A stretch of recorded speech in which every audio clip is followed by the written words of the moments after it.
Pemirsa, untuk memperbarui informasi mengenai jalannya sidang di Pengadilan Militer 2 Jakarta, kita akan langsung bergabung bersama Anggia Eboni yang berada di sana. Boni, bagaimana jalannya persidangan pada hari ini? Ya, selamat siang Rizky dan pemirsa, baru saja usai sidang perdana untuk kasus tabrak lari dan pembunuhan sejoli di Nagrek, Jawa Barat. Sidang digelar tadi sejak sekitar pukul 10 waktu Indonesia Barat di Pengadilan Militer Tinggi 2 Jakarta. Sidang digelar secara terbuka dan terdakwa juga tadi dihadirkan secara langsung di ruang persidangan. Terdakwa yakni atas nama Kolonel Infanteri Prianto tadi hadir, dan usai dakwaan dibacakan oleh pihak auditor, tadi terdakwa juga langsung menyampaikan bahwa terdakwa menerima dakwaan tersebut dan tidak menyampaikan eksepsi atau keberatan, sehingga sidang akan dilanjutkan kembali minggu depan, pekan depan di tanggal 15 Maret 2022 dengan agenda yakni menghadirkan saksi. Nah, bicara soal dakwaan yang disampaikan pihak auditor tadi terhadap Kolonel Infanteri Prianto, ia didakwa dengan dakwaan gabungan yakni menggunakan pasal primer subsidiar, mulai dari pembunuhan berencana, kemudian pembunuhan, menghilangkan mayat dan juga merampas kemerdekaan orang lain. Nah, untuk ancaman hukumannya ini tertinggi adalah ancaman penjara seumur hidup. Kemudian untuk agenda sidang selanjutnya yakni pekan depan, ini rencananya pihak auditor akan menghadirkan sejumlah saksi. Total ada sekitar 19 saksi yang direncanakan akan hadir, tetapi untuk minggu depan khususnya ini rencananya akan dihadirkan 6 hingga 7 orang saksi.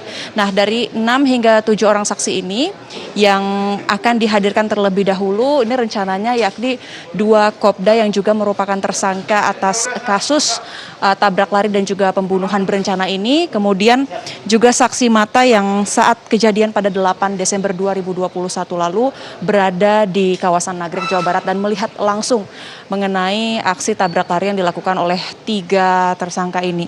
Kemudian selain itu juga pihak auditor ini rencananya akan menghadirkan saksi ahli yakni dokter visum yang saat itu memeriksa kondisi jenazah, tetapi untuk agendanya kapan nanti kita juga masih tunggu bersama-sama. Nah, tadi ada sedikit ataupun beberapa poin yang kami kutip, yang kami simak ketika pembacaan dakwaan dari pihak auditor. Tadi pihak auditor sempat menjelaskan, merinci mengenai berkas perkara hasil pemeriksaan terhadap para terdakwa. Tadi pihak auditor menjelaskan bagaimana mereka bertiga ini awalnya menabrak 2 sejoli yakni Handi dan juga Salsabila di Nagrek, Jawa Barat, dan sebenarnya kedua tersangka lainnya yakni Kopda Dwi dan Kopda Ahmad ini sempat berkata kepada Kolonel Infanteri Prianto yang hari ini menjalani sidang saat kecelakaan tersebut, mereka sempat menolak untuk membuang jenazah kedua korban yakni Salsabila dan Handi, apalagi saat itu ketika usai kejadian kecelakaan korban atas nama Handi ini masih dalam keadaan hidup ataupun bernyawa. Dan menurut fakta dari hasil pemeriksaan penyidikan juga diketahui oleh pihak kedokteran kepolisian bahwa Handi ini masih dalam keadaan hidup saat dibuang. Nih dibuktikan dari jenazah yang saat diperiksa ini paru-parunya dan saluran pernafasannya masih mengandung air.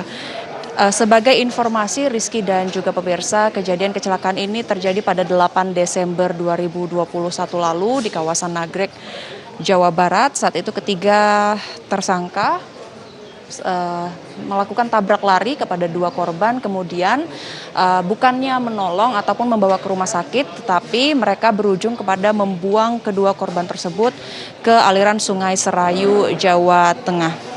Tadi kami sebutkan bahwa ada 2 tersangka lainnya selain Kolonel Infanteri Prianto. Pemirsa, mereka keduanya bernama Kopda Dwi Atmoko dan juga Kopda Ahmad. Ini diadili secara terpisah, jadi tidak diadili dalam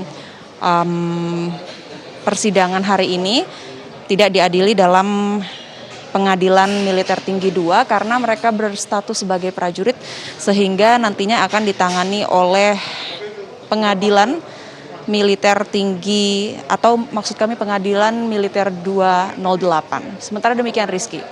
Baik, terima kasih Anggia Eboni melaporkan langsung dari Pengadilan Militer Tinggi 2 Jakarta. Kita akan pantau tentunya nanti bagaimana perkembangan kasus ini dan juga sidang selanjutnya yang akan digelar. Terima kasih.